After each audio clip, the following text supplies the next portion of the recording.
Hello everyone, this is Lee from Custom Sims. Today in this video I want to show you the Cessna 172, the G1000 version that we did.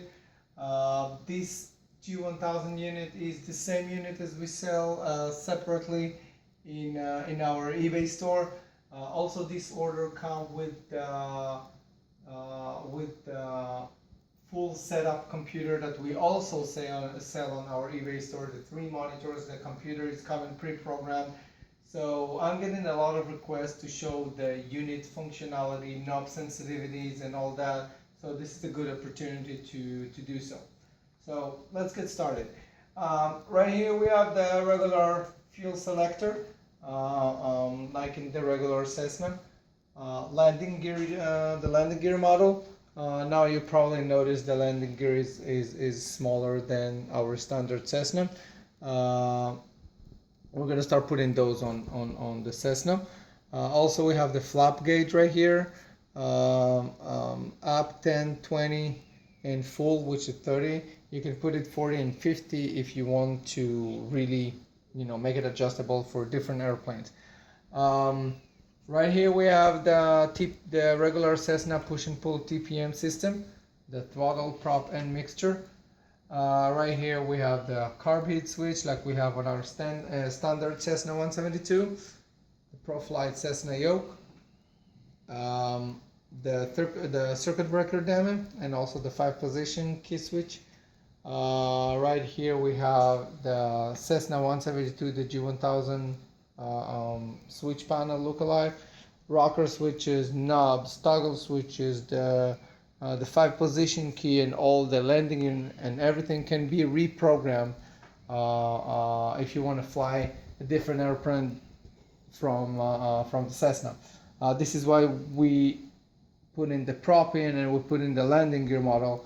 I know the Cessna 172 does not have that, but that's just to give you the ability and the option to rechange and reprogram the unit for different airplane. Another questions I'm getting when people call me asking about the G1000 is the standby gauges, if they're active or not. Well, the answer is yes. You can see I am running right now the altimeter, and you can see that it's pretty responsive and there is no delay on the signal or something. So basically the package of the gauges having like maybe 20, 30 different gauges from different airplane. So you can repossess that and you can change the gauges, also reprogram all the buttons to make it suitable for a BE58, for a DA40, or any type of airplane you like. This unit is coming with the autopilot keypad. It's already programmed, it's active. You can disable it, but it's come active also. It's coming active already. Also the audio panel is also function. The COM1 mic, COM2, it's going to switch it. You're going to see it in a second when we turn it on the system, and towards the end of the video we're going to start the airplane for a few seconds. Also there is another board that it's an option. It's not installed on this cockpit. It's our lighting interface board. As you know, on the real G1000, when you press COM1 mic, this little triangle is light up and communicating with the game based on which COM is active right now. Well, we did develop a board like that also for the landing gear. It's going to indicate in transit, down and lock, or if you have any fail, if you want to simulate the landing gear failure, the lights will demonstrate that. So let's start the system.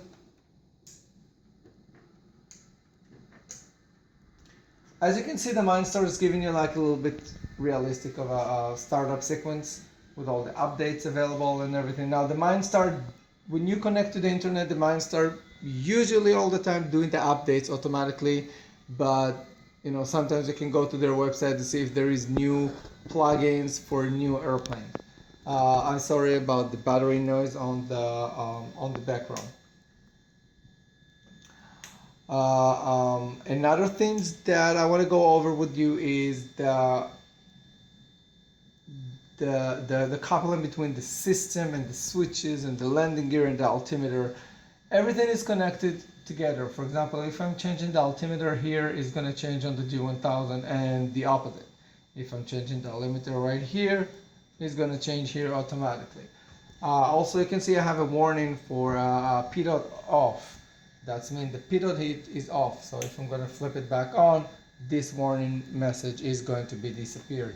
Everything is pretty responsive. There is no delay or no you don't need to wait a second or something for it's pretty responsive. Also, another questions that I'm getting is the knob sensitivity. Well, since we're the one that programmed the board, we can choose any sensitivity we want, but this kind of cockpit on the G1000 unit will put it to 0. That's mean the regular sensitivity. You can click on the COM1 right now. I'm flipping the frequency up and down. Now there is some software there and some plugins that basically when you send the signal there is several codes waiting in line. So you can end up doing this and lift your finger and the number is gonna still keep running up because there is some signal on the line that didn't been sent. Well, it's not working on that board. We put so much testing and so much time on this board so I can do this, stop, and it will stop. It will not gonna keep go up. Also the small knob. Also if I'm pressing COM2 mic, you're gonna see that I light up the COM2 now. I'm transmitting on COM2 and COM1, changing the frequency. Everything is pretty responsive. Also you can look on the course. If I flip it one by one, it's gonna be one by one. But if I flip it a little bit faster,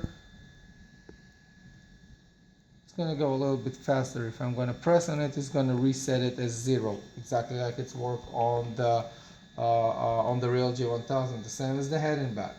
If I'm flipping it slowly, it's going to be slowly. If I'm flipping it fast, it's going to be fast.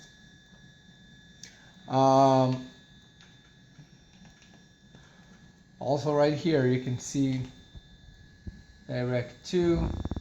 Very responsive. There is no delay or something. It's going up and down because I'm playing with the knobs up and down.